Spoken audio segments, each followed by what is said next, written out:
Ladies and gentlemen, welcome in. We got one heck of a program going on today. We got a lot of passionate discussion. Blue and I are going to try to remain friends through all this. I think we'll pull through, but it's going to get heated. We might throw stuff. Get heated. Words will be exchanged. It's going to be good though. We got tons of stuff, man. Like it's a really cool time for our audience and like for FPS fans as a whole, especially like extraction shooter folks. And this stuff kind of ties into all three of our co-host areas with kind of some really high-end games coming out, some extraction shooters coming out, some indie games coming out. The extraction shooter genre is picking up steam. So that's what a lot of stuff we're going to be talking about today is. As you know, all of us have some experience with Gray Zone Warfare. Blue and I have played it. Buff has been studying it arduously. Is that a right word? It just came to me. I hope it's all right. Yeah, it sounds good. I like it. I'm trying to sound smart. Come on, man. And then with that being said, we got some Arena Breakout Infinite, Arena Breakout, and people call it Gray Zone like a clone. Arena Breakout is a Tarkov clone, man. And it's coming to PC, and it's kind of exciting too for what it is. The Xdefiant test is kind of hilarious, so we'll probably roast Ubisoft a little bit. And outside of that, man, lots of stuff to talk about. I am one of your co-hosts, Crash, joined by other two co-hosts, Buffnerd Gaming and BlueTheRobot. How we doing, men? Very well. Very jealous of both of you for being able to play Gray Zone when I'm over here. This has probably been one of the most expensive playtests I've ever done. I watched a lot, so I feel like I played it, but I know if I played it, I would not have stopped and would have been straight addicted. So probably the best. Yeah, probably. It's just been nonstop since Thursday. So probably wouldn't be here. You probably would still be playing right now. I would still be playing right now for sure. Yeah, I would like to be playing it right now, to be honest, but I would never miss an episode. Would never miss it. I love this, and I was really excited for today. There's some episodes where we kind of have to come up out of our ass with stuff to talk about, and we just kind of hang out. This is not one of those. There's a lot of topics going on. I would ask how everybody's weekend's doing, but I really got to hear about Blue getting banned on YouTube. We got to talk. That's juicy, man. We got to get into it real quick. This was wild. I'm not gonna touch it, but it's sitting behind me right now. The reason why I got it. So you're gonna get banned. I was like, I want to watch Crash and Blue both on YouTube, and I went to find Blue stream, and I was like, well, that's weird. Like it says the stream's like not available. So I like went to my subscriptions, went to your channel. I was like, what's going on? I wonder what it said. Yeah, I wonder what it said for my viewers, because it just like completely deleted itself. It didn't say anything. Like I clicked on the link and it was just said basically like it took me to the page and said video is not available, essentially what it was. And then I saw your X post. And that's when I figured out like what happened. So yeah, that was weird. I was pretty confused. Yeah, man. It was not for having it visible, so apparently just handling it, even if it's unloaded in a safe manner, apparently on live is just enough for you to I didn't lose streaming privileges. It was just I wasn't able to stream for a day. And that's the thing too. At the point when I did get banned, I guess you could say, I didn't know how long it was going to last for. Yeah. And I tried talking to chat. I know like for like YouTube partners, they have like this creator support, stuff like that. I tried going down their route of contact us, support, sending an email. And I didn't hear anything until like the day I got unbanned, and it wasn't even like, hey, you're unbanned now and this is what you did. You know, it was like, we'll push it up and to our internal investigation team. But I was already unbanned before they even pushed it up. So that's so weird though, because like the live stream like regulations or guidelines, I guess, are different than videos. Because I checked. I read it because like they keep it very vague at first until you read into it more. Yeah. But yeah, literally the difference between live is that you can't handle it, which means no range streams, I guess. Right. Because it says you could, if it's on I think I read it more if it's like if you're shooting it on a range possibly, but I guess not at the same time. I would have to read it again, but I wouldn't handle it at all in general. To be honest, if it's a live stream, range streams are gonna have to be for Twitch. Yep. That's how I was so confused. So it was just like Grand Thumb, Administrative Results, like any of those channels. Well, now that I've noticed that when they go live, they're not holding firearms. They're talking about them. They're they're like T-Rex Arms will literally have like they're live. It's just two guys talking, and they'll talk about it. I think they'll even like mess with like attachments. They'll like showcase a sight. They'll showcase a chest rig, not the actual firearm. Interesting. Yeah. Interesting. That's so I was when I was doing my range streams, I really got into the weeds and read through all the TOS for both platforms. And so, to my surprise, what I came away with was you can handle firearms, shoot them at like range streams on Twitch as long as you're following safe procedures and doing everything like you should, which I agree with anyway all the way around. But then YouTube on live streams, no handling, no shooting the firearms. You can with prepared content, with like prepared videos, it's okay. But like if you touch, so that's like that's the line you have to walk when you're using guns on video. Wild. I don't very get hypocritical. Very hypocritical on both sides. Okay. Yeah. I guess they're worried someone's gonna do something, but yet there's rap videos of like wannabe gangsters like pointing their loaded Glock, with a switch like at the cameraman. Like I fear for the cameraman during those music videos because he's just getting like 20, 30 guns. You also had a couple people that like for something last month, I think it was, where the guy had killed his father prior to the live stream, and then on the live stream like held up his dad's head and like started boiling it. So that's probably why. So they don't have like murder on live stream, I would assume. But still. I guess. Yeah. Well, the thing is too, it's not ever a human reviewing these things. It's usually just some kind of algorithm AI bot, because it happened so fast. And then when I tried to appeal it, it was denied even faster. And I don't think that was a human reaction. You posted it and you posted on X and I clicked within 5 minutes and the stream was down. And I was going to your page, going all over the place, trying to figure out like what's going on. And then I figured, I saw your post. Really weird. But you know what? I guess I'm glad that it was only for a day. I wish when they do something like that, they will tell you for how long. At least, but they didn't even tell me that. So, but that's we're back. That's all that matters. I was prepared to switch over to Twitch entirely, which it did wake me up a little bit to like I really need to have different avenues for sure. Having all eggs in one basket, especially on YouTube with all its restrictions and rules, and you really, especially if I do want to do more fire stuff, it's gonna have to wait till I can spread my wings a little bit more around different places. So I wasn't gonna do Rumble. I hate their UI. In my opinion, I'm not a fan of their UI. But so that was my time for showcasing a firearm that was in the video game itself that I was playing. So that'll happen. Yeah, you got to be careful with that. Yeah. But it's crazy because I've done it before, but I think I like on stream said this is airsoft. So maybe if I stuck with that notion the entire time, I don't know, maybe. But yeah, paint. I don't want to test it again because I don't have a just paint the tip orange. Yep. I don't have any strikes on the channel though, which is good. So that's the main thing. Yeah. Buff, what did you do this weekend while were you like, did you have like FOMO? Were you like depressed watching everybody play Gray Zone? Dude, I was playing. So I did a DMZ stream on Saturday for the Manhunt stuff. I had a great time with that. I have a really good time with that. But I was also at the same time like, I have like my gaming monitor, and then I have my two PC monitors, my setup. So like I'd be gaming, looking at chat, and then I'd have like you or someone, multiple different Gray Zone streams up on my other monitor, just kind of like pretend. I was like, yeah, this is almost the same as Gray Zone, and just like so jealous at the same time. But I was like, this is the only extraction shooter I can currently play because of the limitations of my streaming feed.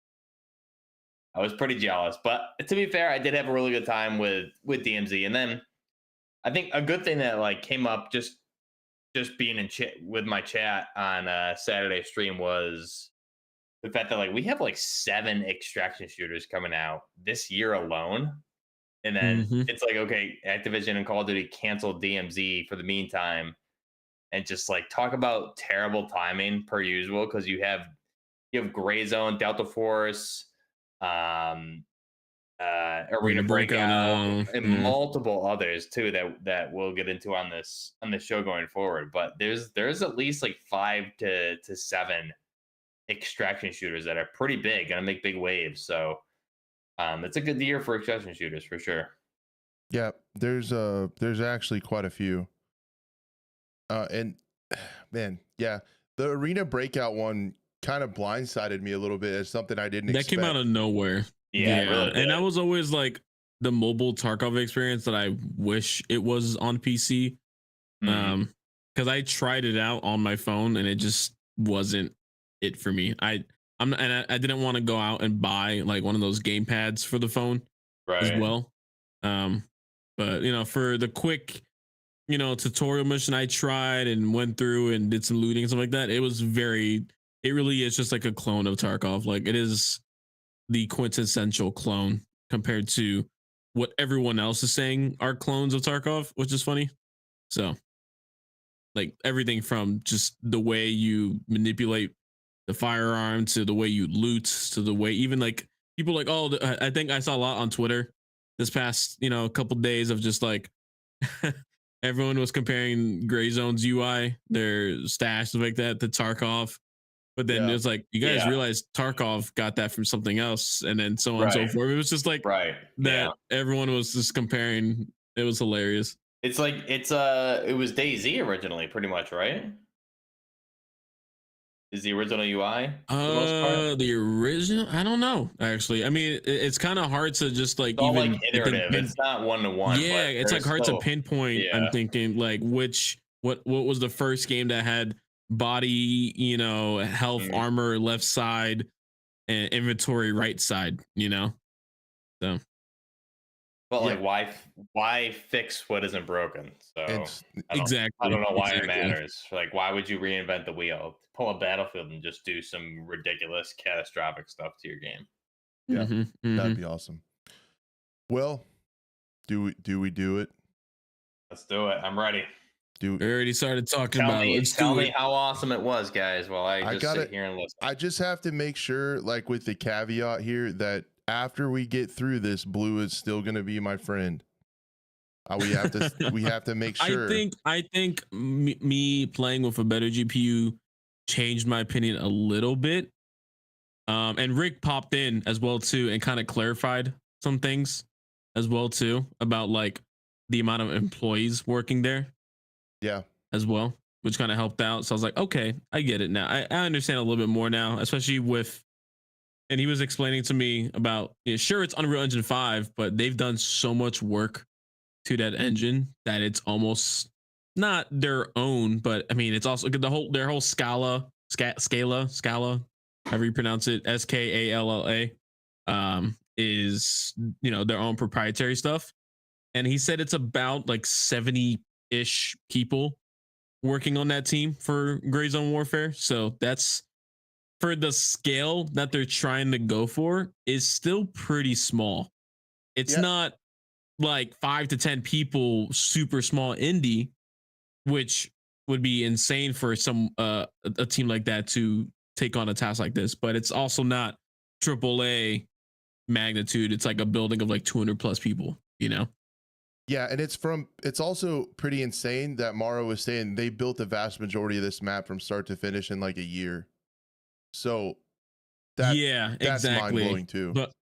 But I would say again, from playing it from my 2070 Super to my 4070 now Super Ti, I went both 70 series, but it was like I wanted to give it the benefit of the doubt. And then today when I was playing on stream, the server started having some issues. So it's just like, okay, like, come on, guys. I'm trying to show you guys in a good light, you know, and there's just a couple little, you know, again, Rick told me, he's like, look, it's pre-alpha. And I was like, all right, I get it. I understand. but there are a lot of issues that are popping up more and more. I think Fry said it the best: the honeymoon phase is over, and now people are starting to see some glaring issues. Not with too much. Oh, it's actually, I mean, it's really gameplay actually, because I was gonna say not too much good gameplay, but I think it is kind of there's some gameplay issues. Yeah, there are some gameplay issues, and I guess Blue and I had a little bit of a start to our discussion in one of my streams about the game, and I was pretty impressed with it at the time, and definitely in the honeymoon phase. And I'll admit that it's tough to gauge too over text. By the way, I hate like right type of back and forth. So because we were kind of going back and forth where Blue really wasn't feeling it and had a lot of issues with it, and I saw some of the issues, but I was pretty impressed with it and where this game could head. And I guess we can see where our differences arise if we just kind of get into it and talk about what we thought of it. So I'll say, like, right off the bat, the map is pretty crazy. Now, I haven't played much Ghost Recon, so I mean that might be its only competitor. I was so impressed with the map, with the size of it, with the graphics, with the visuals, with the detail in the graphics. There were some details that kind of have been creeping up to me that I've been seeing with like shooting through scavs, or shooting at like AI, I call them scavs, but shooting at like AI in the bushes and like leaves fall out of it. When an operator takes a knee and their back foot is back, you can see like their shoe is bent, like how it actually looks like if you bend your foot. Like just little details that aren't in other games that you see are really cool. So the foundation is there. The fact that also that they built this within a year has me excited to think what they could add to it in yet another year. And I guess I know one of the things that Blue and I had the big difference on was like, how long do we think it's going to be until it's ready for early access? Because you were saying like months, and I'm saying like a few weeks. So, ooh, yeah, no, that's where we definitely differ. And I would say, I even a lot of people in my chat were saying the same thing, that 2 months is too fast. I think even 2 months is a little bit too quick, but it also depends on how fast, because they did put out that patch, you know, within the playtest, which again, I think Redbeard said it as well too. Like, I don't think any of us were expecting any fixes during the playtest. I thought it was just like, here's a playtest and then we'll fix it afterwards. So to see that they went out and did something was actually pretty impressive, but there's still issues, even like with their AI patch that they did with like the tankiness. I think there's still some issues with the ballistics. I mean, I was shooting at just today. I was shooting at a dude. He was sitting behind a bush again, and I was using 7.62x39, and I wasn't shooting like the you know, the middle of the bush, a bush with a giant stick in it. It was just the top with the leaves, you know, and it just wouldn't penetrate. I saw it where it would hit and splash, you know. So, and it wasn't only a one-time thing. It was multiple times. And then again, the AI, in my opinion, there's times where I would shoot one and he would just, the other guy next to him would just kind of like, huh? You know, it was like very clueless enemy. But I also understand, because it's a PvE VP game, they kind of have to find that balance of trying to balance the AI with, you know, the AI time to kill, both ends, receiving and giving, to player TTK as well. And that's probably a fine line that they have to walk, because if they make the AI too easy, then it's just going to be, you know, more PvP with like little AI kind of sprinkled in. But if they make them too hard, then people are going to just keep complaining about the AI the entire time, and it might make PvP almost not non-existent, but it's almost like an annoyance. You know, it's like, ah, crap, I'm fighting aimbot AI, but there's also now players here too, and now I got to worry about both. So it's, you know, I mean, I saw people how many times raid the other players' bases, and I remember when I first saw the base AI, the way they were set up, the way they were patrolling, the way they were guarding, I was like, dude, there's no way these guys are gonna be aimbot city they're gonna defend your base, and I'm seeing players go in, just wipe out an entire base like it's nothing, and then start spawn camping the other players in their own base. Yeah. So they have, yeah. So as far as like the game itself, I'm impressed with how far it is. I'm impressed with how a lot of it worked. And you guys remember like the days before I played, I was just hopeful that it worked, like we could get through a gameplay that it loop. ran, and it did. Yeah, it did. Like there were crashes, we had to start over.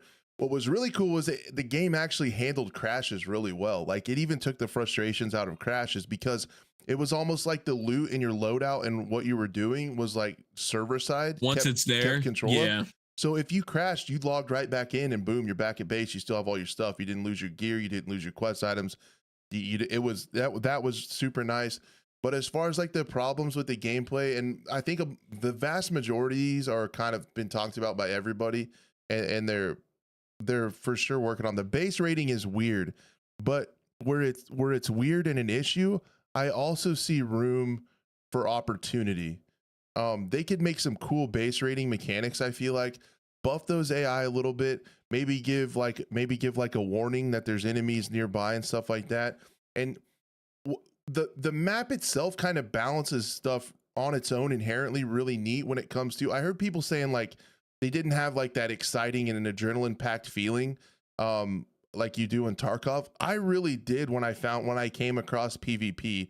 The game started out really slow, which I guess is okay. And then once you progress, it's the learning curve. Yeah. Once you progress down and started going to the other places where joint tasks were, where you're going to see other enemies and stuff like that. I thought the PvP was really like, I was like, my heart was racing, like my stomach was up in my throat. Like I was really pumped up for the PvP when I came across people, because it's kind of rare. And also how the game works itself, it kind of balances itself out really kind of nicely, because if you're with a squad and you accidentally get one tapped by a scav and it's like a really stupid death, it's not a huge deal because you're going to be able to come back and get your stuff. But if you're across the map closer to the enemy's base, or even if you're raiding their base, or that one time we actually went after the other team's starting town base. We went clear over to their starting town to get into PvP. We actually fought American Riot's team. It was hilarious. But that you're going to lose your stuff. So you get that Tarkov thing. Like there's no way we were going to get clear back to the town and get our stuff, or because they were going to take it if you did go down. And if you're in PvP and you kind of lose out on that fight, you're not going to be able to get your stuff back. The people are going to be in that area. You probably can't even use that landing zone, which we definitely need to get into how landing zones work. But you can't, like your stuff's gone when you're in PvP. So I feel like it's really a nice balance of like when you're in PvP, it's pretty damn intense. And when you're kind of doing scavs and stuff, it's almost kind of relaxing because it's chill. It takes some of the frustration out of getting killed by AI. And when you can go back as with like a knife and go right back to your stuff if you're just doing AI stuff. Yeah. And I feel like if you die to an AI, you're always mad. And so it takes a little of that edge off. But then if you die to PvP, I'm always, unless something crazy happens, I'm always like, GG's, man. Like, damn. Yeah, no, if someone like clutches and stuff like that, then, that's great. But if not, in general, any PvP game that has this kind of loot, system, Daisy, Deadside, anything, if you die to a player, 9 times out of 10, you're losing your stuff, so yep. It might be a couple things. And there's no insurance. People were asking for insurance. I don't think this game needs it, in my opinion. I don't think. There were a lot of people. I don't know. What's your opinions on that? I don't think so. I think the insurance is like playing with a team. You get your stuff back enough. It is a lot tougher for solo players, but I kind of think that's just the way the game was designed. Well, actually, the solo experience is tough, like really tough. But the coolest moment in the game I had was actually solo. I was tasked with killing people in the fishing village of Ban Pa or whatever. So I built a really long range. The Daniel, like this stuff, I don't know if you saw, Buff, like the guns you get at the level 2 gunny trader are really awesome. They had some like Daniel Defense MK18s and stuff that looked like I did see sick. some of them. Yeah, they looked awesome. So I put a voodoo on there and dropped in the LZ, ran out to the beach, and I got like Overwatch on the town. and I was able to kill like all 20 of the AI that I needed to from this like super badass position, head tapping all these guys. And it felt kind of like Ghost Recon a little bit from what I've seen of that game. And I got back out, went back to the LZ, got back to base, and they're like, okay, now you have to go back and kill the leader. And I was like, all right, same drill. So I dropped in on the heli, moved through the jungle, got up to my same Overwatch spot, looked around with my scope, found him, laid prone, like kind of dialed in like my elevation and stuff, zeroed my scope, and took the shot. Boom, knocked out the boss. Yeah, myself. that's a pretty cool. That's a pretty cool moment. I was like, man, that was pretty sick. So like that was cool. And it's just, you never know what you're gonna get, and that's like got me kind of wanting to come back to it, because there's like an uneasy feeling of PvP at any moment when you start getting into those later quests, and it is kind of shitty because you lose your stuff. But so that's like some of the good stuff. If we do want to get into the things that they definitely need to fix, landing zones is one of them. And I think the devs had a big kind of bad PR statement, or I don't know. I just think they left a little bit of gave a little bit of a disappointing answer. A reason, but they also like they gave a reason. Like, this game was because of all the past experiences with early access games recently. It's almost tough to give no reason to shit on the game, but they gave a couple of reasons because people are going to judge it very harshly. Yeah, so, even if it is in its pre-alpha stage. Right. Well, the thing I wanted to say that I was disappointed in their answer is kind of how it went with Big Fry when he said this: you got to do something about camping the landing zones. And the dev said, just walk. You don't have to use the choppers. And I'm like, dude, some of those chopper rides said that? Yeah. Yeah. Some of those chopper rides are like 5 minutes on their own. It would literally take you, I bet it would take close to an hour to get to the other side of the map. Plus right now you can't go, there's radiation in the ground zero. You can't go through there. So if you had to go, like if you're in Mithras on the south and you have to go up to Hunter's Paradise for this quest, dude, I bet it take you an hour of walking. And on top of that, out in between those towns, there's nothing right now. So it's pretty rough. It's just a whole lot of nothing. Yeah. And it's like, man. And it's like, I go ahead. Oh, I was just gonna, just to put a point on that statement, why I was disappointed by it. It's like they put choppers in the game as like a big part of the gameplay loop. Like that chopper ride is really cool. Picking what LZ you want to take is really cool. It's like a big mechanic because the map is so big. The map itself is kind of a layer in balancing. Like the farther away you get from base, the closer you are to enemies. So like the spatial design of the map kind of leads into the balancing of everything, like where PvP is and how risky it is to venture out farther away. And one of the big things about moving around is the choppers. That's like a huge thing. And then you're just like, don't use it. That's not the right answer to me. I do think so. I think that I didn't see that tweet, but I do think it's premature. And again, I watched like a lot of creators, including both of you. I did see the camping of the landing zones, and I saw in one of the times I was watching you on day one, Crash, you guys like a chopper rolled in, and I think a solo got off, and that was kind of the video I covered of your gameplay where you guys caught the dude on the other side of the wall. I think that was the guy that probably got off the chopper. But so there's two things. I do think that having the choppers continually coming in and out to the landing zones while you're in combat in the area is an awesome feature. So that should obviously stay. But I do think there needs to be probably a prompt to say, hey, there's active combat or there's enemy PMCs in the area of the landing zone, and then you have a option to divert to another LZ, or like a secondary LZ should be an option, something like that, or go back to base should be your choices, and then like figure out what you want to do from there, because it's pretty easy to code in like, is there enemy PMCs in the area? Yes, no, okay. If there is, prompt user to go secondary LZ or back to base, and then you can divert. But you also, I think, you need to be able to shoot from the helicopter, because the 100%. couple of clips you did, the guy was like just waiting for you to get off. Oh my god! When I saw that, dude, I was like, did he really? And the fact that these are creators too kind of bothered me. a Well, bit, not like all of them, because a not couple of people all of got other them, but still, codes. or like So friends of creators as well yeah, too, yeah. you know. And I'm just like, but there were some times where certain creators did some pretty scummy stuff too, you know. So But I Yeah, will say it's though, if yeah. I were in a situation where I happen to be, because I was watching Jessica Zam, I think it was Friday. I was watching Jesse, and they were in probably like an hour and a half long PvP fight, which happened to be in the area of one of the LZs, and they were in active heavy combat, and it was amazing to watch.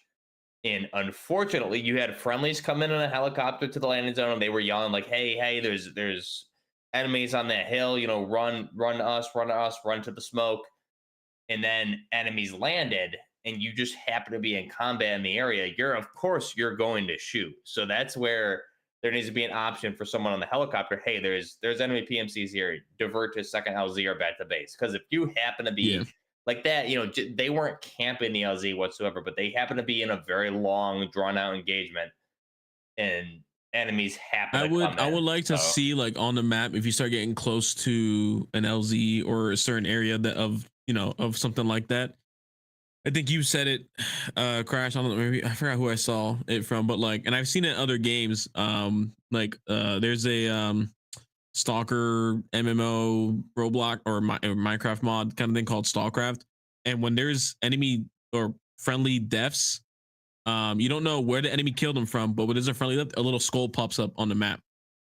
So it'd be like this person died here. So then if you're heading to an LZ, you see a bunch of skulls in one spot, and normally that would be where the helicopter would land. That's probably someone camping that LZ.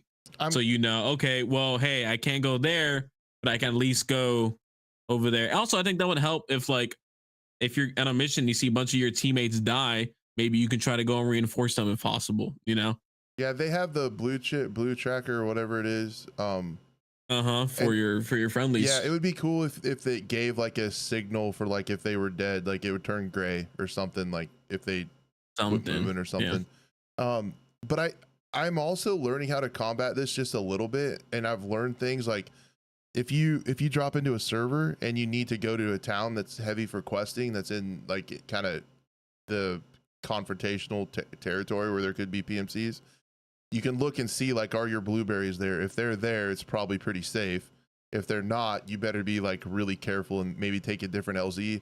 But as far as like the landing zone camp, that tweet went crazy. It was also used in Geek's video and Big Fry's video. Like it got used in a bunch of people's videos too for like examples of getting camped, because it was egregious, man.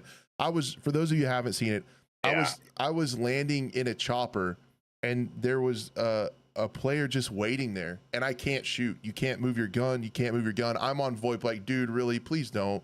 Please don't. Yeah, and the fact that you're like on an animation rail too, Yeah. because you can't even after you get off. And I can't do anything. So I land, my gun starts to come down. He kills me. On the flip side, I had a similar issue where I was on the other side of it. I dropped in and landed, and there were teammates fighting our blueberries. And this was some really good PvP I got into yesterday. They asked for help at the base, and so we went up to help. So it's like the cool faction thing.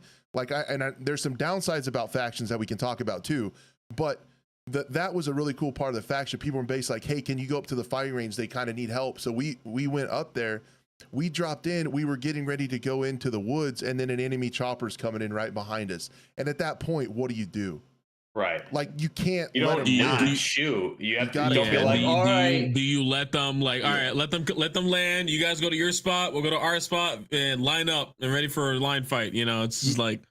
Yeah, you just can't really do that, because it's like if we would have went on into the woods, now not only do we have to worry about the threat in front of us, but somebody just landed on the chopper and we could get pinched really easy. So it's like, so I killed the person. I felt terrible. But if they had a way to shoot back off the chopper, or hey, scroll wheel down, switch LZ to LZ2 instead of LZ1, yeah, that could be an option. I think to exactly what you just said, Blue, but also, I mean, look at modern, military when they land choppers, right? Even little birds, like you're going to have typically you have a support chopper there with a gunner, right? So if you have maybe a support chopper coming in, whether it's a Black Hawk or another Little Bird with miniguns or gunners on the left and right hand side with like 240 Bravos or something that would target players within a certain vicinity, that would deter LZ camping, because it's like, okay, you're not going to get one tapped, but you're going to get suppressive fired heavily, and if you're within the area, you're most likely going to die from the support chopper. So Yeah, I mean, so it would give those are like the almost two like a options, I feel like. safety radius around Right, the extracts right, to exactly, to give you a allow you chance to to get leave. out. Yep. Yeah.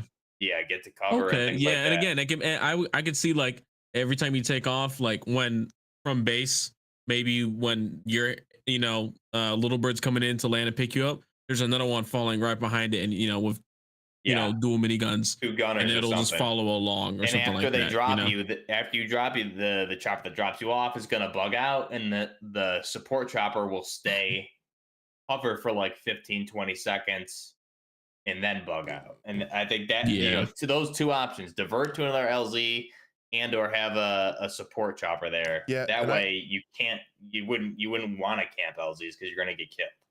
I thought of that too.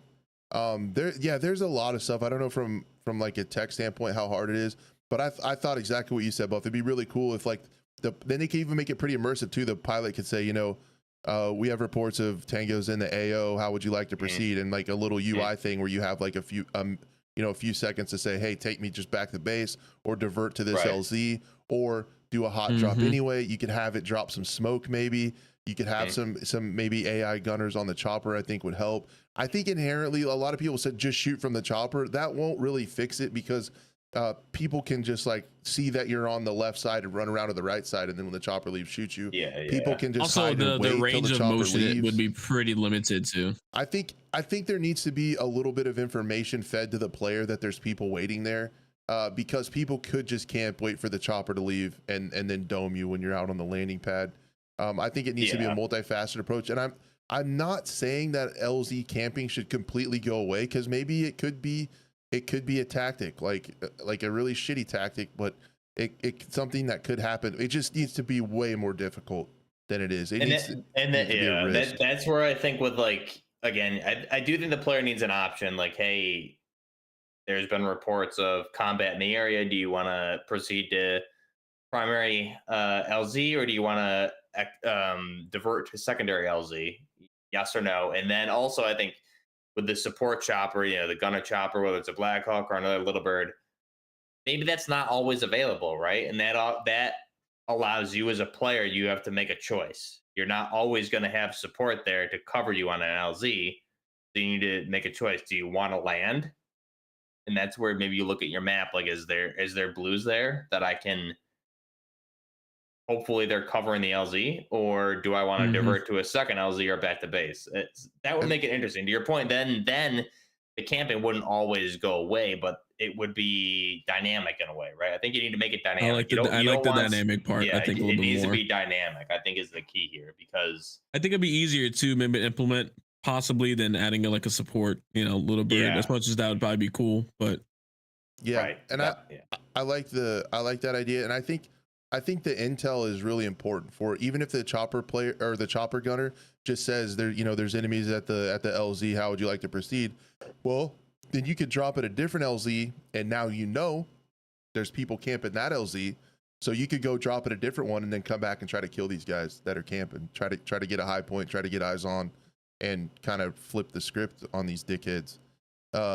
Would be pretty fun. Yeah. And or just have some artillery. Friendly artillery drop, like there's enemy there. Do you want to divert or proceed? There's a mortar like artillery or something at base already that's just sitting there. Okay. Hey, load that up with some smoke. Yeah. And I want to I wanted to land at this LZ to cover my approach. Yeah, exactly. Yeah. So then if we get into the base thing that you touched on about the base rating, I think that's something we could talk about too, because a lot of people are like, you just need to cut off that part of the map where it can't happen. I'm kind of the point where I think it should be a thing. I don't hate it. I think it was a cool. I think it was a pretty cool moment, especially like when I saw, because like people will get upset if they die and keep getting spawn camped maybe there could be a way to mitigate getting trapped into your base. I mean, because you do end up spawning in the same spot pretty much every single time in base. It's always near the pool, I guess, or like the behind the house. I don't know what it's like on different factions. Um, but I think are they copy of each other? They're the faction bases. I'm Or are they assuming different? so. I'm assuming so. I would assume so. They But look regardless, it's usually like yeah. one spot that they spawn in. But I think like because when I saw someone defend from a raid and drive off the enemy force and even kill them a little bit outside of their base and win the fight basically. So I thought, and again, that was what you said earlier, because the enemy died so close to their base, they got all their stuff and there's no way they can go back.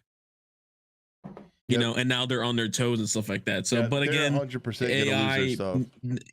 yeah, but the AI probably needs a little bit of buff in that situation to kind of, you know, it shouldn't be impossible, but it should be really, really difficult.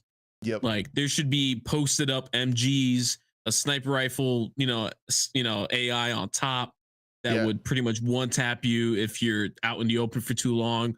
Heck, now you got to start thinking about throwing smokes to, in their face and stuff like that. You need to have suppressing fire on the AI, and then you also have players to worry about too, that once something goes off, they're going to know about it.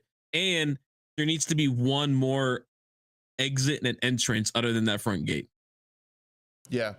And then maybe like have it like if there's a like an enemy raid going on, maybe have like a safe building it can spawn you in. So at least you can, you can get kitted like a up basement and then or something. go try to fight off. Yeah. And it'd be cool if like sirens went off and like it was kind of an event, and maybe even like yeah. And then we talked about like Big Fry mentioned this in his video that I thought was really cool about the factions. Right now the factions are the same. They look the same. Their towns are essentially the same. But it would be really cool like if there were maybe certain guns or certain items or certain things that were only tied to a faction. And so they would be super rare and really sought after for the other factions. But if you maybe raided a base, if you were able to like kill the enemy, kill the people in the base, maybe you were able to get some of that loot, and it would be like super rare loot. But like you said, the AI would be a pain in the ass. It would be really hard to fight out of the buildings. Maybe everyone would know kind of your position and stuff because they know the base was under attack.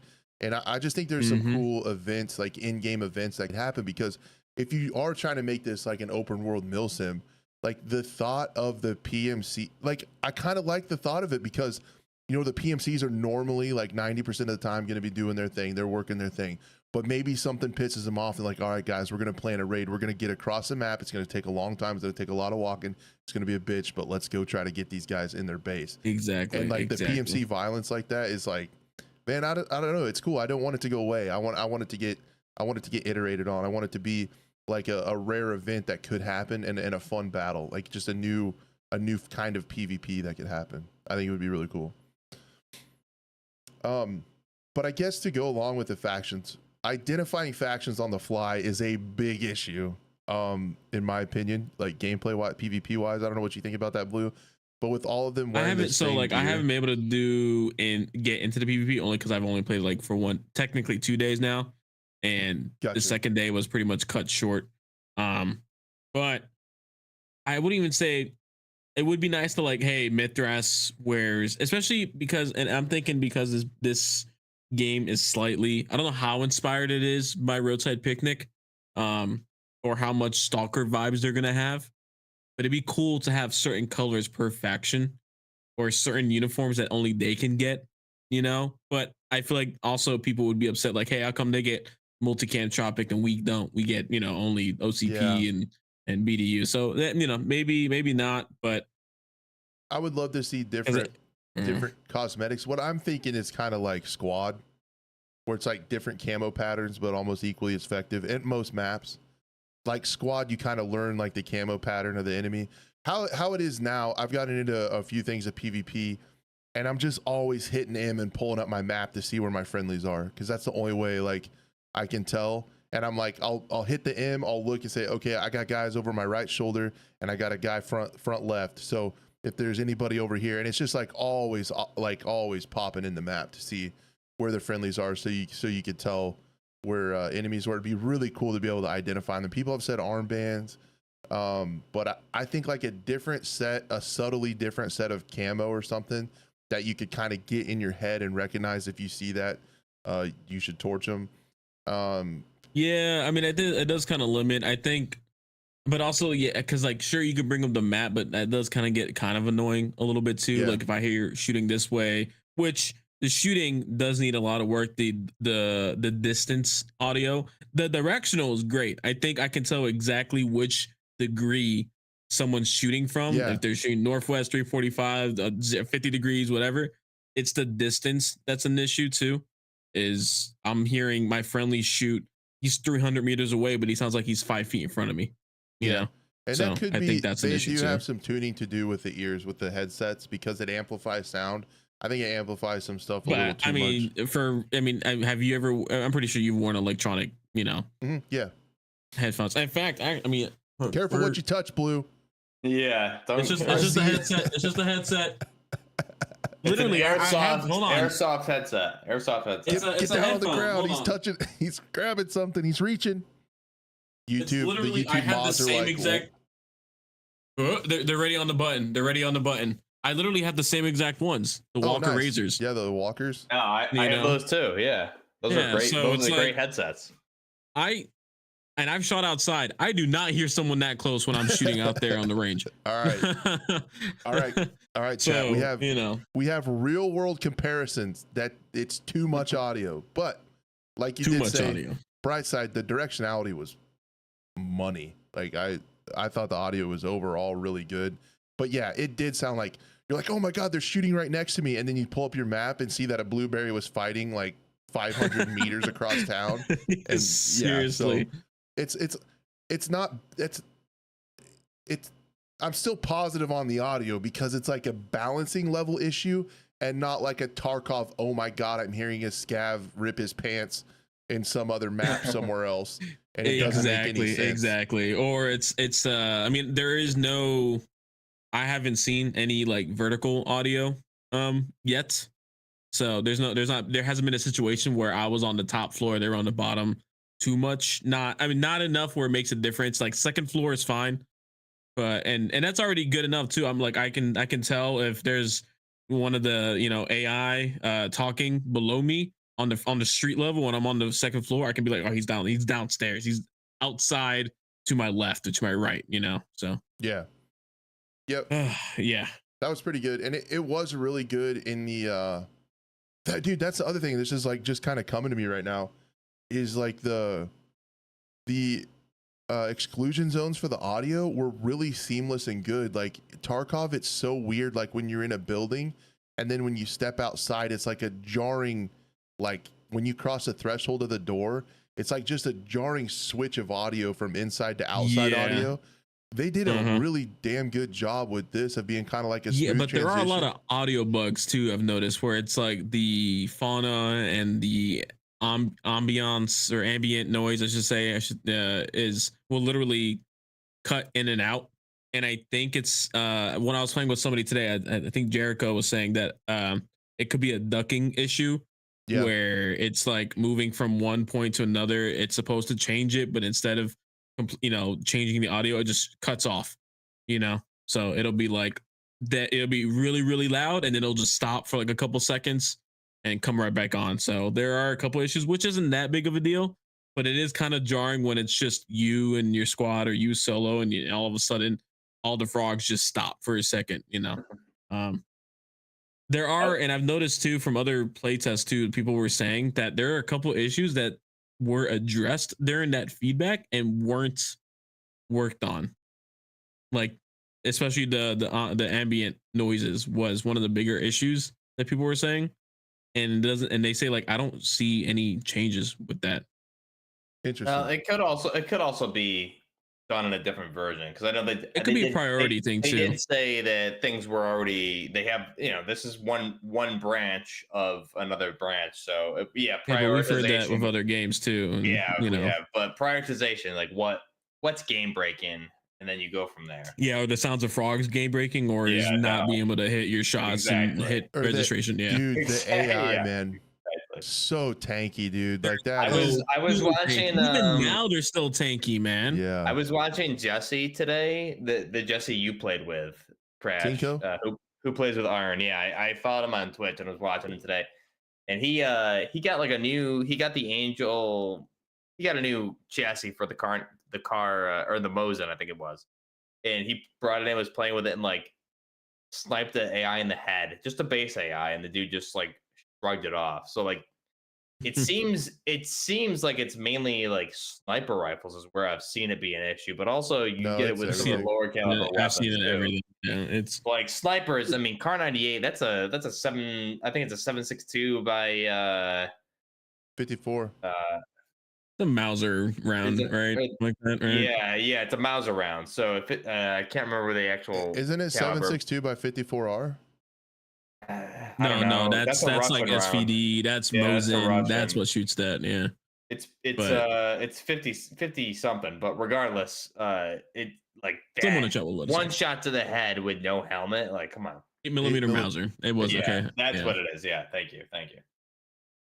but Shout out yeah, Leo. no. I've experienced that way too many times. Where and then on top of that, they're quick to just one shot you, and that can get pretty frustrating. And Yep. it's almost like I wish I could see, because it is, people were saying, oh, it's just the trajectory of the round. Maybe it hit underneath your armpit, bounced around. I wish I could see a trail of where the bullet went in my body, Yeah. to confirm that. Because if it so- just says like chest shot, and I'm like, but I was wearing level 3A armor and I got shot by, 9x18 from a Scorpion, but yet I still got one shot through the chest. I was like, that doesn't seem right unless I got shot upper here, and then it went down. What's perhaps. interesting though is I was kind of terrified in the beginning when all I was fighting against was AI, that it was an overall netcode problem, like it was an inherent game issue in the engine. But I really do think that it is an AI issue, and Mara has said they know what it is. It has to do with their body cavities not being modeled properly. They're too small. So normally when you would get a heart shot or a head shot or something, the wound channels are not interacting properly with the organs that are modeled. So you're just basically, so like if you shoot them in the middle of the chest, you're actually just hitting like arm tissue and they're not dying, because I've put in a whole mag of like 5.56 or 8.55 ammo into a scav, hitting over half of them. Let's be conservative, say over half of them, and at like 10 meters, and they're still alive. And then they'll one tap you. So it's a big issue. And people are like, oh, you got to switch to hollow point. I was like, dude, I'm not seeing a difference. Even No, with it's hollow not. point, It's not, because I was using the boat. AI. Yeah, I was using the soft points. I was using the bow tail hollow points. It is a bug. They are way too tanky. The guys in town, like the first ones that are wearing just wife beaters and bandanas, they should take a couple shots max. You can drop them. Now the guys at the mill base, who are even more cracked, and they're wearing class 3.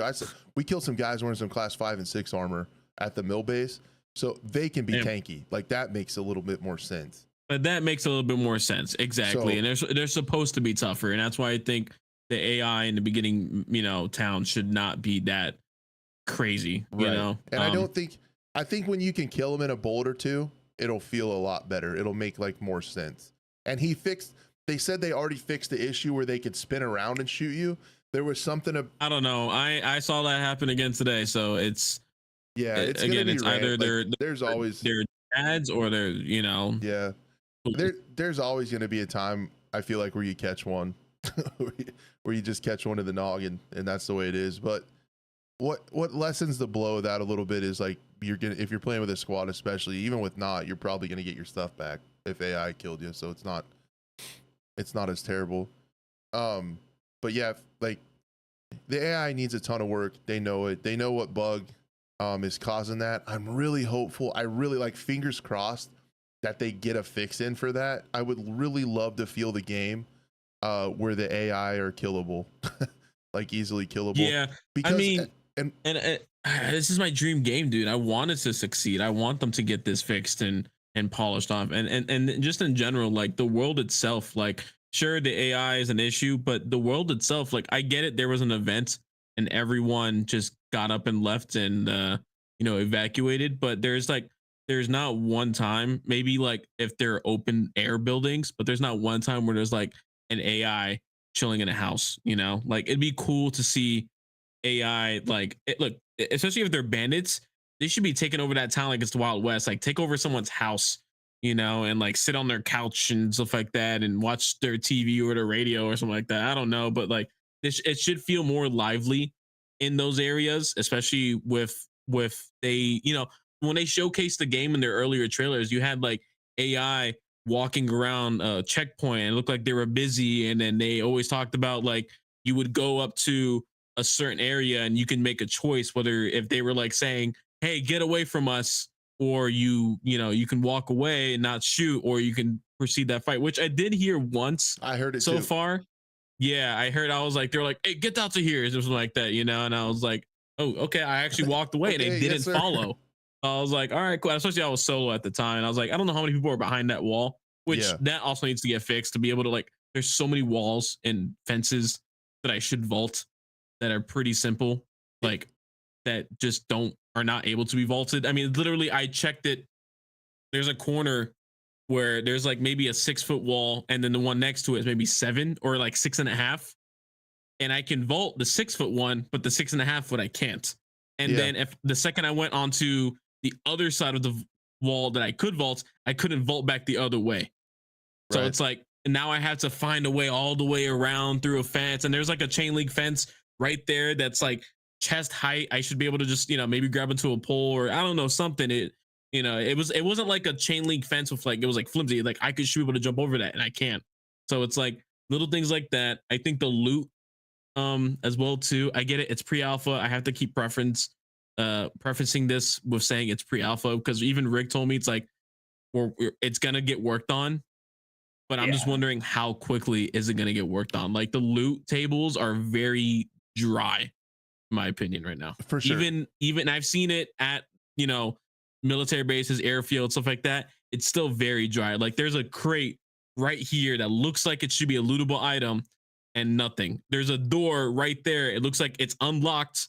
It's I think it was like a fence to a house, and it's a gate that should just go click open. That can't be opened, and I can't even jump over it either. So it's like there's a lot of that. And to think this is a 42 square kilometer map that they got to go through every single place and add more loot that way, or fix walls that need to be vaulted. There needs to be more life in the game. Like, that's why I'm thinking like it's not going to take 2 months. It's going to take 6 months probably. I have like 15 things I want to answer, Blue, but I just want to say really quick that this is alpha, right? Like this is something that would be this version would be tested behind closed doors, and they were confident enough, or at least no NDAs, stream it, put it out to creators. So this is a build that like typically we wouldn't see at all, and then usually there's around, like you said, Blue, like 4 to 6 months development time, but between that and what would be seen. So this is still very early, I'm thinking, right? We'll have to wait and see, but it is alpha, pre-alpha footage still. Yeah, exactly. And that's why I say I have to preference that I understand a lot of these things will be fixed. I'm just talking about the current playtest as it stands right now. Right. Yeah, so what I'm saying is I was thoroughly impressed that they built this in a year. It was, and I give that. I give them credit for sure. And then, so to finish my like way earlier thing, why I was worried about the AI being like an inherent netcode issue, I didn't have those same issues in PvP. PvP felt pretty good. I had some terrible luck in PvP. True. I shot Riot's buddy in the side of the head twice. One of the bullets didn't count, and one of the bullets hit his helmet. And like, I wonder, I wonder if you see that, if like you can open up a command and see, because I know like I'm thinking Rust, for instance. There's a command in the the tilde key. When you quickly type it in, you could see this bullet registered and this bullet didn't. I wish you could maybe they have that in Battlefield, and it's depressing. But I could tell because I went back and watched it really close. I'm like, dude, I should have killed that guy because yeah, the AI was an issue. The AI ruined our fight there. We went over and took him. We killed 2 of them. There were 2 left, and they killed the 2 guys I was with. So it was 3v4. It was me and 2 of those guys, and they were healing and stuff. And I was healing, and I crossed in front of a window, and an AI like 2 streets over domed me through the window. So like the AI ended that fight when it was just getting like super good. So that was disappointing. But I think to finish that thought, the bugged AI is going to get fixed, and I don't think it's a deep engine issue. I think it is what Mara said, like a problem with the organs are not correctly modeled on the AI. Like they didn't work. It seems like a quick fix. I think I'm really hoping. It's hard to tell because I've never seen like this type of ballistic systems in any game, so I have nothing to compare this to. You know, not even Tarkov has this level of ballistic system with internal organs and bones and density of tissue, and you know, it's like and bullets ricocheting and stuff like that. Their whole ballistic system in general, right? You know, but then there's also times where I'm like, there's a glass window, I'm shooting 5.56, I'm right in front of the window, it doesn't go through. So it's like, and then, you know, I don't know what that is. Is that still a ballistic issue, or is that a, you know?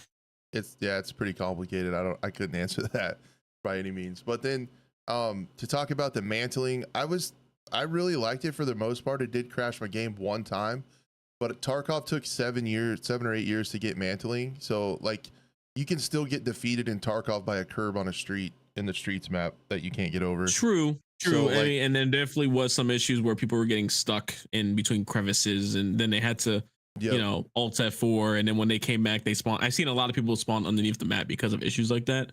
Yeah, yeah, there was some of that going on, but all to say, I thought the movement from the player side felt pretty good.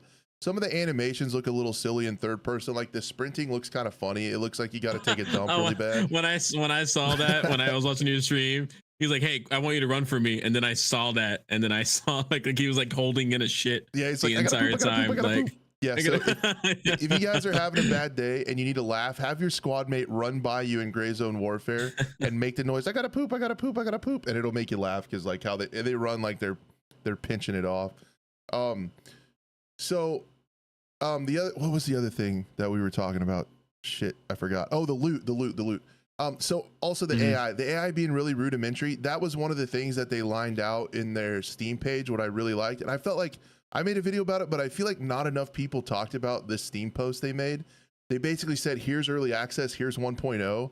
And in the closer to 1.0, they had in there the AI doing missions.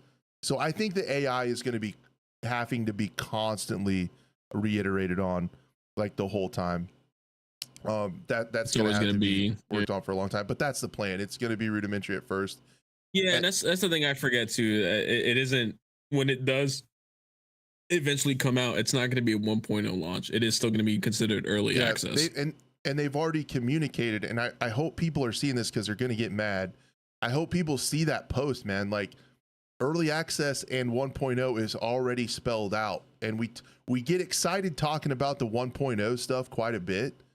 But they already have said what they're gonna do and like their time frame on that. So people need to be patient. True. And that's like asking a rainbow not to be beautiful.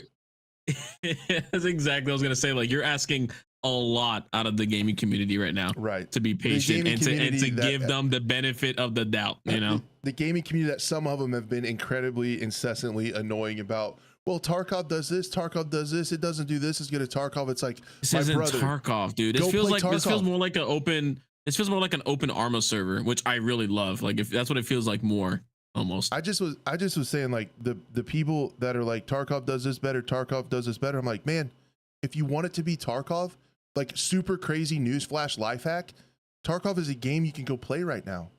Like dude, but here's the thing, Tarkov's still in beta. Like. And I went back and watched just to compare the two, and I was gonna put in my video. It's like this was Tarkov in its alpha stage, you know, and then this is Gray Zone in its pre-alpha stage. There is a complete difference between these two games during their alpha stages, you know. So there is a lot of work that was completed for sure. I guess I just have to wait and see how fast it gets done. in hindsight, you know, how fast they can complete their fixes and patches, because again, they need to release it even in early access, like in its best, with its best foot forward. And they're also like, if we're talking shit on some members, I don't want to, not of this community, of like just gamers being mad, like the Reddit is a disaster. I wouldn't even look at Reddit. That's the reason why Incursion didn't even worry about the Reddit, to be honest. Yeah, just the people like mad about it crashing and stuff like that are the same people that are mad that it's only like creators and friends playing, like a closed test. I saw like, that, dude. If they would have launched this to everybody right now, it would have got grilled. It would have been just beat into the ground about how terrible it is with like the AI and the disconnects and the bugs. Like the general gaming public would be livid. So like this was the play for them, man. Like this closed test was the play for them. But I'm worried that it built too much hype. Yeah, but they didn't take pre-orders. Like they could have taken pre-orders to let people in and made a ton of money. Don't get me wrong, even if they didn't take pre-orders, people are gonna, because of I think how much hype was built around this and people want it so bad, they're gonna expect it within a few weeks. Yeah. Which if they get it done in a few weeks, more power to them. But I just don't realistically see that. Okay, so I think we agree on all this stuff. We gotta get Buff back on the podcast. We're losing Buff over there. I feel bad. He's like he literally walked away 2 times. Like, yeah, I'm just gonna take a break. Candy shop when the candy shop's closed. He's looking in exactly the window. What it's like, man. He's all sad. So I think Blue and I kind of overall agree on what the game needs to get into early access. We gotta talk. What do we think in time frame? Because originally they said this was going to be a 7-day early access and then you play right after for everybody. That's not going to be the case. They've fortunately and like positively walked that back to where it's going to come out later down the road. How long do you think they need, Blue? I think you changed my mind a little bit, but I think only like a month earlier. I still think it needs maybe even 4 to 5 months. Maybe not 6, maybe not a year. And I think I was saying a year because I was like optimization still needs some work, even with like that picture scope. I dropped from 120 FPS like 70 to 80. And imagine people that aren't on 40 series cards. But and I was one of them just 2 days ago. What was it? I'm thinking maybe 4 to 5 months, just because I want, this is like my dream game. This is literally like, because I love Stalker, so you have that element there. You have the milsim part, you have the cosmetics, you have the team play, you have the co-op, and on top of that, you even have an option for just strictly PvE servers. If you don't want a PvP, you have PvE. So it's like all this combined, I don't want them to mess it up one bit. I mean, it's early access. There's gonna be some hitches and bugs and issues down the road, and they're gonna keep updating the game over time. But I'm thinking 4 to 5 months. Give it some time. I think, and what would that be? 4 to 5 months. I think it was May, June, July. So like August, September. Yeah, I can see that's exactly what I was thinking. August, September. Yeah. August, September, and then a year's worth of early access, or depending on how long they said it'd be in early access for.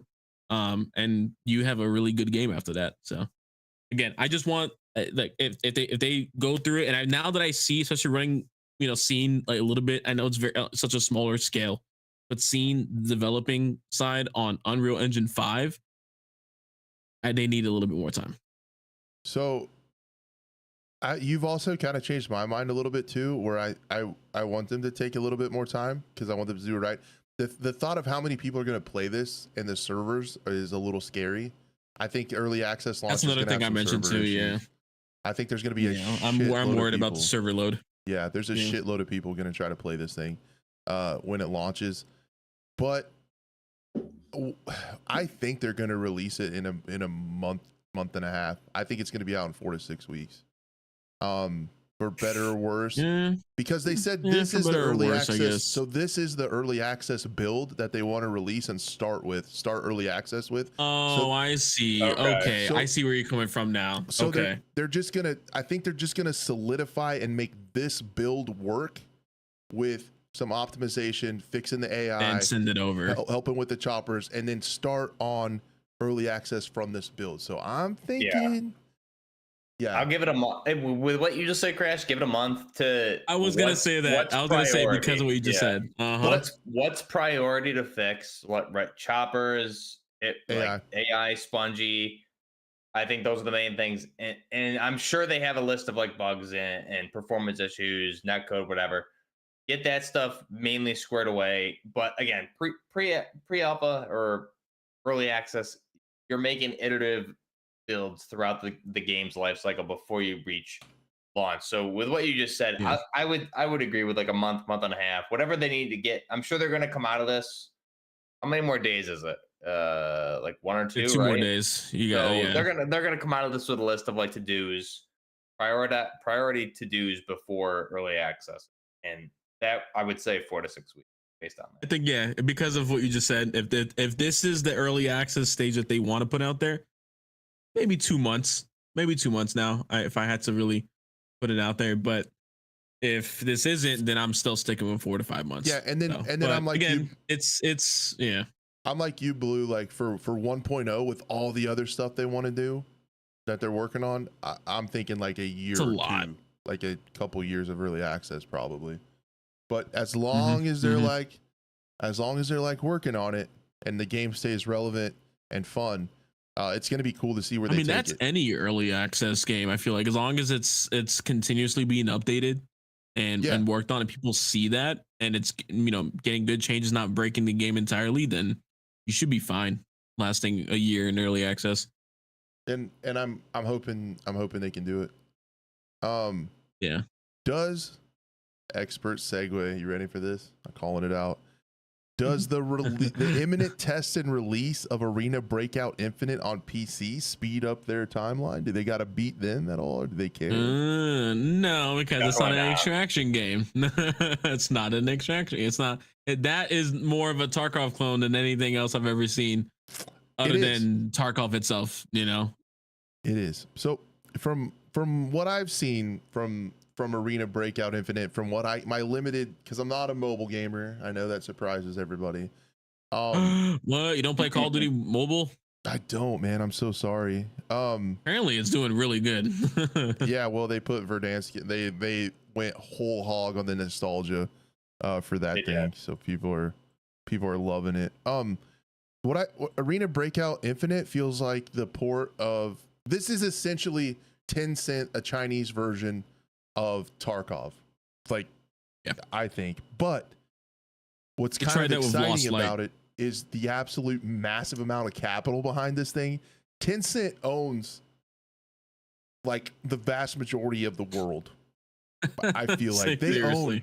Like, I think they're even into real estate too. Oh yeah, dude. Like if you look at some of the stuff that Tencent owns, it is crazy, man. Like what all they have stock in and ownership in the US too. It's just it's a hard to imagine how big this company is. So they're gonna have a closed beta in early May. It's, guys, I don't know, for those of you playing at home, it is now late April, so early May is not that far off. So there's going to be a play test really soon for this. And what it is and why it's a little bit exciting, not only behind the capital behind it to maybe pull this game off, but the fact that they essentially copied Tarkov, like I guess, they do in China, stealing information quite a bit and redoing it more efficiently. They also have added some like huge quality of life stuff when it comes to the UI and taken a little bit of the hardcoreness out of it. So I saw that. It's a little bit Call of Duty like, and why I think Buff should be really excited about this is they've added stuff to make it kind of DMZ like, but more hardcore, but to where it's like you have UI, like you can see your teammates, like you have stuff on your HUD to tell you like where your objective is. Like there's just more feedback from the UI. It's not as like, what the hell am I doing, Tarkov? It's going to be so much easier to pick up and open play up a kind of wiki like page. What do you think? Yeah, that's so funny. I saw the trailer too. Sorry. I was just saying that was one of the main complaints of the original Arena Breakout was that it was like almost too hardcore. So yeah, I mean, from what I saw too on mobile, I was like, damn, this really is Tarkov just on mobile. And I was like, I kind of wish it was on PC because I feel like a lot more people would also play it as well too. And then here we are, it's coming out, and then it's like I'm hoping it's not just from what I saw from the UI and the pictures. I guess they were leaked at first, and then they just went out and just posted it. Um, from what I saw, it looks like they took that game and made it and almost made it for PC. They didn't just like port over everything mobile wise. It just said, all right, now it's on PC, you know? And then on top of that, it's funny, I saw the trailer and like they literally have the gold, like the golden line, you know, or the bronze statue line thing too, right there. It's like, come on, like that literally, you know, you got, it looks like coins, like it looks like Bitcoin as well too. Am I going to be able to, you know, do that as well too? Oh, that's another one too that I'm surprised we didn't talk about is Vigor. Oh, that's also another extraction shooter coming to PC. That was originally console for Xbox. So that's another thing too. Yeah. Oh my God, we're going to be eating on PC when it comes to extraction shooters. There's a lot coming. And Vigor's fun. Vigor's Bohemian interactive extraction shooter. People who made Arma. I got these pictures. I can pull these up for the folks watching. Dude, that's Tarkov. That's Tarkov's weapon preset, like exploded view. That oh my God, yes. When I saw that, I was like, you literally took that from Tarkov. I mean, and I agree with Flo in chat. This is, I mean, finally, there's some legit, hopefully legit competition to Tarkov. I think people are just trying to mimic Tarkov a little bit. So I don't know. We'll see. Again, it's Tencent. I don't really agree with a lot of the things they do. Imitation is the greatest form of flattery. So flattery, exactly. But it really, I mean, everything. The even like the color grade of like that dark gray, slightly unsaturated look. You know, heck, I think even some of the logos that I saw was very, you know, Bear USEC like a little bit their own iteration. I think one of the faction was not a bear, but it was like some kind of tiger or something face. You know, just being able to see your friendly, just having that UI thing will just make things a lot more relaxed, in my opinion. It looks good too. I'll be honest, from the screenshots. I'm curious what engine it's running on because it is coming from mobile. So like, what did they port it over? Is this Unity as well too? Is this Unreal? Probably, if I had to guess, it's probably Unity, only because it is coming from mobile. This looks exactly like which would be hilarious. Which would be hilarious because then so did Tarkov come from Unity as well. So yeah, dude, this looks exactly like the Northern UN roadblock on Woods, like this screenshot. Oh my God, it does. Or there's not the one on Shoreline. Not Interchange. I'm trying to think of. Maybe is it? I don't know. There's so many that have like that gate with like the sandbags in front. You know, dude, this one looks like the sawmill. Yeah, like the old sawmill on straight Woods. From Tarkov Arena. Like, the factory tower in the back.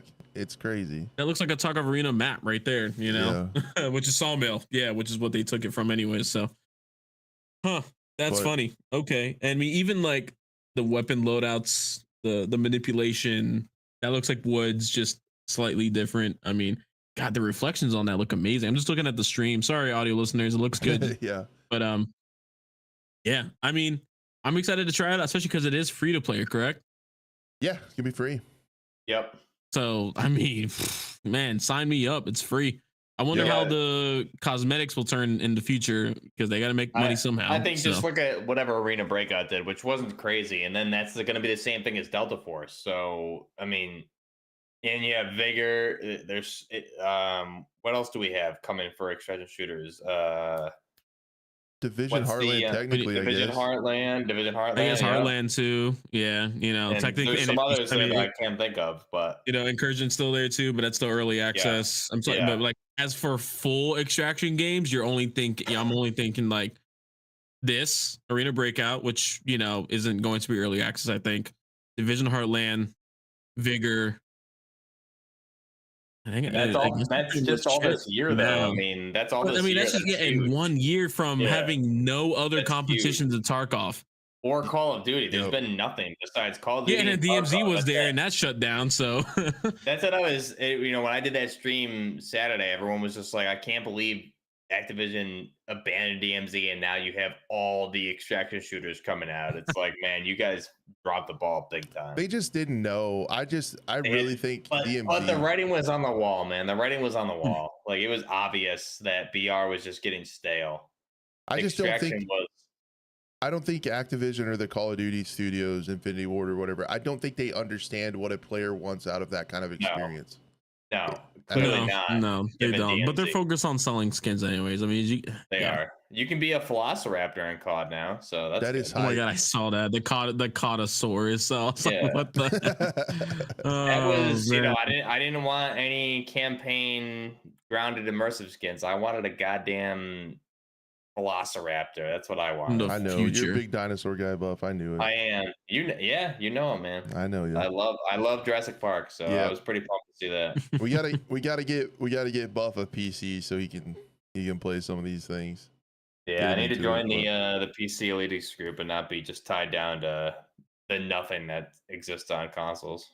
But yeah, man, just the people's opinions on this stuff, and I guess we really didn't talk about when we were talking about Gray Zone, just how many people were so mad that there were so many people like how mad they were that they copied Tarkov's inventory, and Blue touched on it a little bit. And it's like, dude, Yeah, Stalker did it first. DayZ's done it for a long time. DayZ, Like that, yeah, that inventory is like, you can't just say because the inventory is the same, it's a copied game. It's so much different. People But are again, just like, why remake the wheel if something worked originally with the games prior to Tarkov, which Tarkov took inspiration from? Why change it? You know, you don't want to be a Battlefield 2042 and reinvent a wheel that works perfectly into but it's for the fans. Three-dimensional triangle, eight gig, you know, mind control wheel. You don't want to do that. Just make a wheel. just make a wheel, man. It'll roll. Pretty simple. My granddad always said on the farm, if it ain't broke, don't fix it. Like, why are you messing? Why are you messing with that on the combine? It works. Stop it. Don't touch it. Exactly. So people that are saying like, I can't believe the car beat Tarkov, blah, blah, it's like, okay, so design the inventory system then that you would want to see, and you're going to come up with the same thing that you see in every other extraction shooter. Yeah, there's not much flexibility. Tarkov, DayZ, Stalker. What else would you do? How else do you lay out your rig, your backpack, your carrier, your weapon slots? How else you're going to move the icons around in different locations? There's one way to do it. So to say they're copying things is just stupid. Yep. So to take it back to Arena Breakout Infinite, Chinese Tencent, they said they're going to go crazy on anti-cheat. Am I conspiracy theory and thinking about a Chinese company having a kernel level anti-cheat on your machine? Is that a worry? I don't know cybersecurity. I mean, so many people walk with TikTok in their phones and it doesn't matter, iPad dude. and iPhone. It's too late. Like, I don't let's have be anything honest, on my PC anyway. The government's been listening to your phone calls since the 80s, and you're if you want to really think about it, then look inwards, don't look outwards. Like, bottom line is, you're not a terrorist. You don't have anything to worry about. Period. So who cares? Let's stop cheating in video games. I don't care what it takes. The Chinese are going to have your data.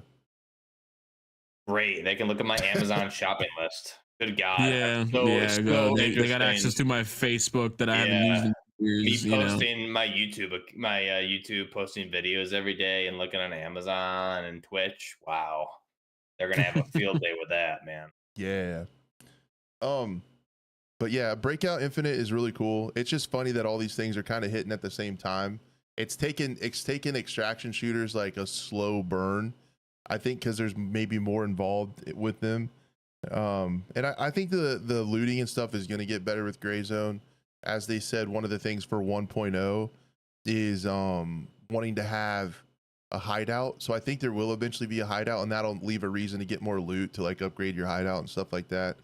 But I was above. That's the one thing I forgot to touch on. My brain's all over the place today because there's like so much to talk about, and I'm like excited about all these games that are hitting. I think loot will get better too when there's more stuff to progress, and more weapons and stuff too. I would like to see more weapon attachments out on the ground, because I did find a scope a couple times, like the L-Can, which is a really nice scope in the game. I found that once, and that was pretty hype to find stuff like that. I found a sniper AK dovetail to regular rail adapter that was like hype. So I'm with you, Blue. I think they need to get the loot tables up and more stuff to find. With Breakout Infinite, neither one of you guys are really familiar with the mobile edition, are you? Like how the questing and progression and stuff works? I in played that? a little bit. It's pretty. It's pretty on par with how Tarkov does. And then And I know I know like Blackout was talking about it a while ago when it first came out. I know even Fry, when it first came out, he went out and specifically I think he bought the gamepad for his phone just to play that. Like alone, he did that just for that game alone. So clearly there's something to it, and I'm excited to see what you know what it looks like on PC. So do you guys have any knowledge of microtransactions? Because that's the other thing I'd be worried about with it being a free to play game. I with a think Chinese Buff said company. something, right? No, did you I see saw, anything about that? I like from what I've seen, it looks it's going to be the exact same as what you're going to see in Delta Force. Also, it doesn't.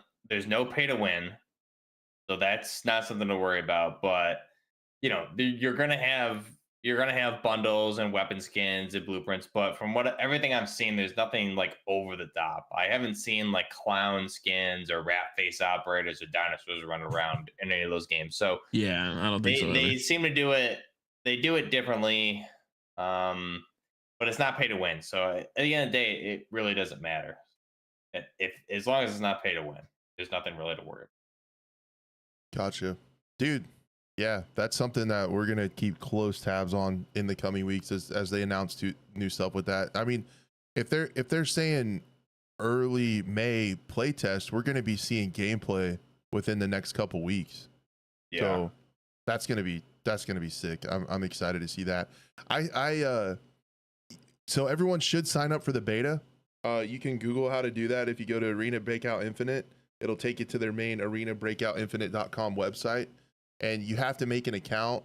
I just used the throwaway email and try to sign up for the beta. And then I don't know, Blue and Buff, I also found on their website where you could sign up on a creator thing, like submit a Google Doc with like your channels and stuff. Okay. I don't. That's like if you was that becoming like a partner with them?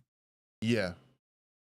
Yeah, I don't really care about partner programs anymore for video games as long as I was hoping it'd be like the one with Gray Zone, where it's like you're a VIP, but you just get the game and you don't have to do anything. It said what kind of there's no Rick over there. Probably not. Rick's a legend. Then there's yeah. I just want a damn key to play and talk about the beta, so I can talk about it on here and make videos and talk about it. That's all I want. Is I'll try to sign up for the closed beta, but that's about it. Yeah. I just want a key so I can talk about the game. True. That's the main thing, good or bad. I will never be part of a program where I have to be positive or say something other than the truth about a game. Like that. Exactly. That's never gonna happen. That's why I never had a prayer of making it into the EA Creator Network for Battlefield. I'm not their type of guy. Yeah. You don't like to be on your knees, I can tell. So. That's right. My older age, I'm becoming more and more vocal about the EA Creator Network. It's kind of funny. Yeah, I guess we're getting late. What a great show. Do you guys want to Xdefiant test? There's not a lot to say here. All I heard was it was terrible, and it seems like they didn't make any changes. That's all I heard. I heard I was watching Abel's video, and it's like I guess they actually went like backwards on some things a little bit. And then I was watching my buddy Crucial FPS stream it for a bit, and he was like, dude, there's something's different. Like he's a good shot. I mean, this dude's getting like quick shot, no scopes in Battlefield. He's getting, I mean, he was like, just bolt actions, close quarters all day long. And this dude was taking, he's like, I can't hit my shots. There was like also like I hate that I don't know if it's a perk, but the thing that makes someone go invisible. They took that out. You can't. Yeah. It was, but the fact that it was in there to begin with, of like, even if they're moving and shooting, they're still invisible, Right. Yeah. They took it out because it was broken and not working as intended. So, I mean, that's a good thing. They took it out quick. That's something. I guess. I guess they're I guess. Yeah. It's kind of sad. This game, I think this game is pretty DOA. It's DOA for me unless they add a search and destroy mode. Which is like one of the only things that I think will play well on it. I hopped in and played a few because I knew that we would want to talk about it. I hopped in and played a few matches. for people saying the netcode is bad, it is, but it is way better than it was. It was atrocious in the last one. It's still not as good as like Call of Duty's netcode, but it was a lot better. And I felt like they dicked up the movement and made it slower and clunkier, and that's what a lot of people said. But people said that the last time, and I think it's just because people played Call of Duty and then went back to this. And it feels slower than they that was one of the remember. biggest complaints. They were like, I can't, slide cancel bunny hat, do all this as fast as I can in Call of Duty. This game's too slow. It's like, it's because you're on crack when you're playing Call of Duty. Like, and when I did get used to it, I played probably 3 or 4 matches. I had a couple matches where I dominated. Like, there's no skill-based matchmaking, and aim assist isn't as strong. So I was really having a decent time on mouse and keyboard. It kind of reminds me a little bit of like Black Ops 2 movement a bit before Call of Duty kind of went to a little bit too crazy. Yeah, it's definitely way more chill movement. It's like older COD movement for sure. Yeah, it is older COD movement for sure, and that's what I think I would enjoy that more. But yeah, I agree. I think like I do like Modern Warfare 2's movement system over Modern Warfare 3, but particularly you go older school like COD 4, Modern Warfare 2, Modern Warfare 3, Black Ops 1. I think was nice. Yep, it's almost just kind of sad, like how it's becoming. Like, I think this is kind of embarrassing for Ubisoft, to be like, it's taking you this long, this many tests, this many iterations to make a clone of a game that's been out for like 15 years. Like, you're a AAA multi-billion-dollar company publisher, and you can't make this was an early access indie game. It'd be a different story for sure. But yeah, this is Ubisoft. Yeah, but I mean, at this point, it feels like that Shatterline game played better. You remember Shatterline, like that indie? Dude, I never really got a chance to play before it completely died off too. Yeah, but even though it's still active technically. What's gonna happen with this thing? But Shatterline like played better than this thing does, and it was an indie game.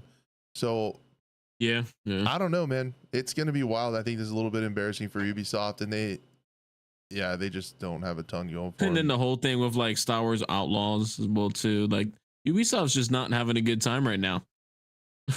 Yeah, it's gonna be interesting to see what they do, because this could very well be another Hyperscape thing, but I don't know. Maybe COD will piss off enough people that there'll be a player base on here. But yeah, this video from Nero Cinema is showing some crazy netcode problems. Yeah, I saw a lot of it on maps.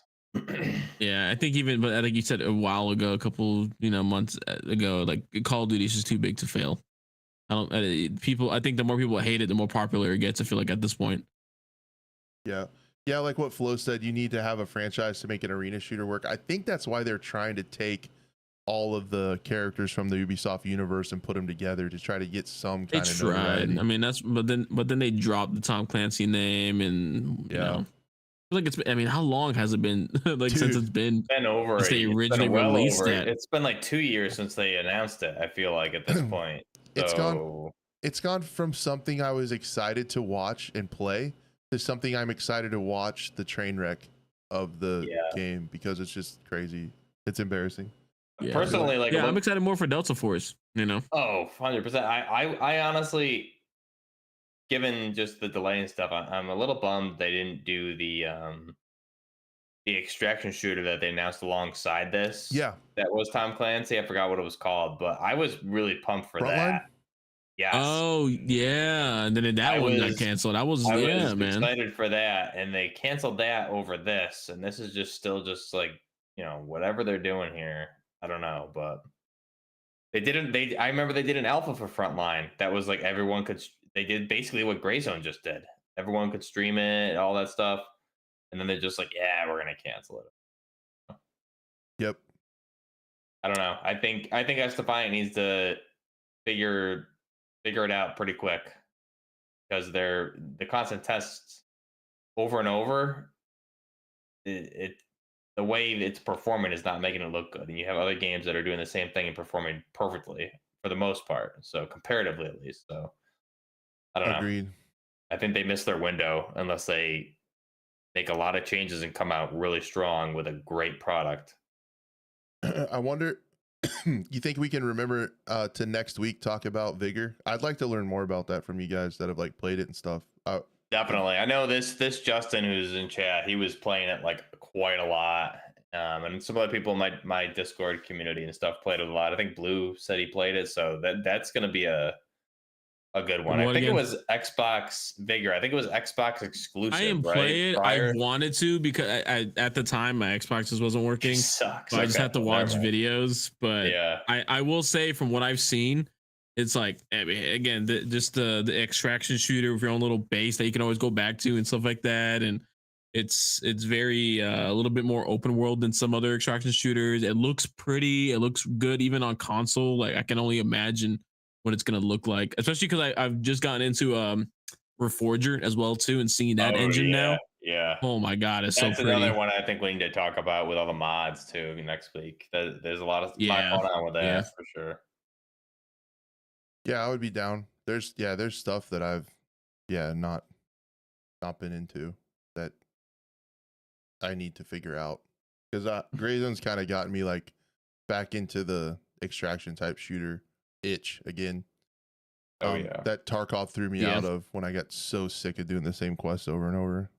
Man, I was sad watching old footage from old Tarkov Alpha. I was just like, because that's when I joined, you know, it was like Alpha days when I saw like it said 7. I saw the videos like 7 years ago. I was like, holy crap. Like, you know, that's when I like first put my PC around that time. And I was watching like Level Cap and Jack Frags try out this new shooter, you know, and it was like, is this new Tarkov shooter worth it? Stuff like that. And I was like, oh, man, take a look at it now, you know, or they have seen it now, but it's like, if those people back then could see it now, maybe it would be a different experience. But yeah. For sure. But I don't know. Is that a show? That was a lot. We got through a lot of stuff. Holy cow. I'm surprised we got through most of it. I would say a little bit, you know, Xdefiant was kind of Xdefiant. Who really cares anymore anyway? So yeah, kind of.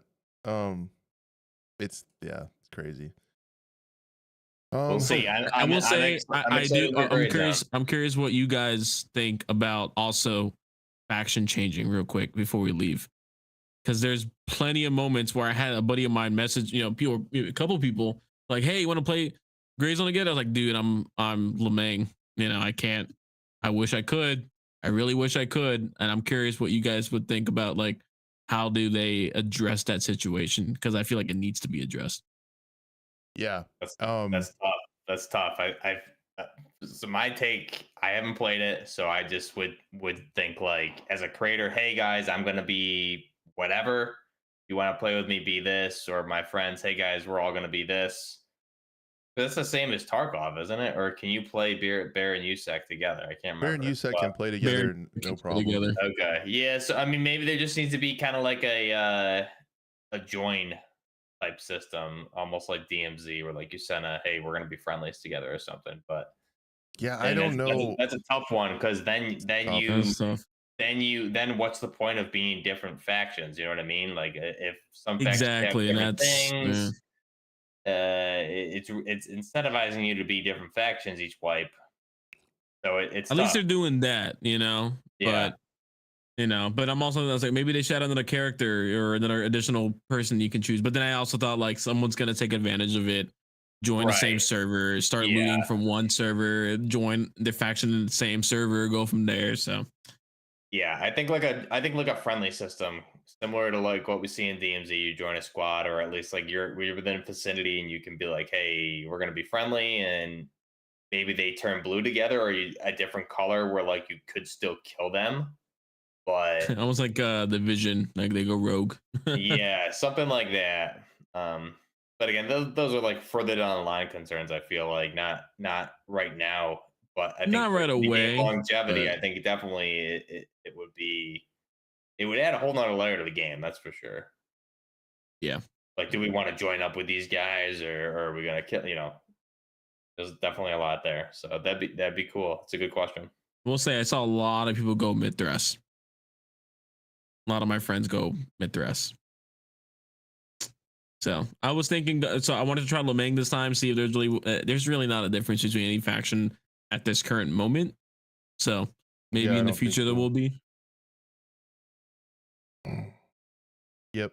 What did you think, Crash? It's About tough. that? It's kind of like World of Warcraft or something, you know? That's what I think of when I think like the factions that can't play together and stuff. And That's and true. World of Yeah. Warcraft's been kind of walking that back from what I understand, from what I've heard from people that play that. So it's tough, but I think the way they designed the game, I don't think there's any way getting around it. Yeah, Um, I think exactly. you're just gonna have to say, and you'll be able to change them, you know, when it wipes. So like if you meet somebody you want to play with, I guess you're gonna have to be that's on a different way. It's like, hey, next one, let's go, you know, let's go this faction. Um, yeah, you're gonna have to just figure that out ahead of time, which is kind of tough because that's one of the cool parts about gaming is like meeting new people and then teaming up with them and working together. Right. And Yeah, That was my exactly. first day.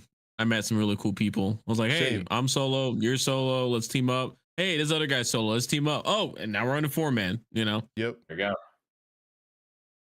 yep, pretty much. Yeah, And I don't. Buff will get a new PC, I promise. The way it is, I don't know how. I don't know Look how at, you look get at that around it, Costco one, yeah. but I'll put some money down to help you with that Costco one. I'll help you out. No, I see it. I believe in this project that much. That's a good one. I can get that one. It's just a matter of I don't know how to build different stuff. I'm not a gaming PC like what I need as far as I mean I pretty much know what I need for like graphics card and CPU and all that stuff, but I've never built a PC. So I bought my current PC just to stream with my Elgato from my PlayStation. So but some of the Got stuff you. I looked at Costco, I found that one, Crash. So I mean that looks good, and there's some other ones there that just looking at the different CPUs and stuff on yeah, top some of of the the GPUs be like pretty good. I've done that. I've done that quite a bit. Um, to uh like take Costco ones and then build it in PC part picker, and I just Mhm. can't do it. Like the Costco ones are just cheaper, but It's cheaper, yeah, for sure. They're pretty good deals, definitely. And you can always replace the parts. I feel like you probably save. So You really could. Any pre-built, you could just replace the part swap yourself. stuff out exactly. It's not So like they lock that's it what I'll in, do. know. Yeah, yeah. that's what I'll do. I'll pull the trigger when we know when a gray zone's gonna be dropping, and then I'll be going ham. Be great. All right. Nice. Then we squad up in the same faction. Justin with the Definitely. $4.99, dude. Thank you. Shout out to Blue and the Incursion on Steam for putting out updates all week and weekend long. He's obsessed with the Incursion Oh Red yeah. River. Sweet. Thank you for the I mean, $4.99. I'll developers. have to forward that to Blue. Dang it. I have to figure that out. Get Blue is cut. I'm not good at accounting. You guys are getting paid? Wait, what? We're getting paid? Oh, geez. So anyway, All man, right, cool. is that a show? That's a show. Yeah, it's pretty good. Pretty Guys, thank you Like so it. much for being here. The audio version will be out ASAP. Thank you guys for joining us on both YouTube streams. We're going to talk about the analytics a little bit offline, but it was awesome to have some new folks in from the vertical side, scrolling through the shorts feed. That was really awesome. I appreciate you guys joining us. If you are still here, pop over to the main channel, drop a sub if you want to. Links to the audio version of the show is in the description, wherever you can find the video descriptions. That is there. Thank you guys so much to the podcast listeners that download it and listen to us every week. I get comments from those folks in my Discord. Appreciate it so much. It was so much to get over today, and just don't want to end the show without saying thank you to the people that hang out with us while we talk about video games. It's humbling and awesome that people do that, because there's so many other things you could be doing on a Monday evening, so many other good content creators you could be watching TV and all that. But the fact that you guys choose to spend it with us is badass, and we appreciate you all. On behalf of me and the production team, thank you guys. And if you want to support us, be a friend, tell a friend, bring somebody back with you next week, share it around, drop a review on Spotify or Apple Podcasts. We'd appreciate all that, and just help grow our audience. We can get better guests. We can get just better stuff and keep the show growing. We'd love to keep the scope on the up. So thank you guys so much, and we will see you guys next week. Later, everyone. Peace.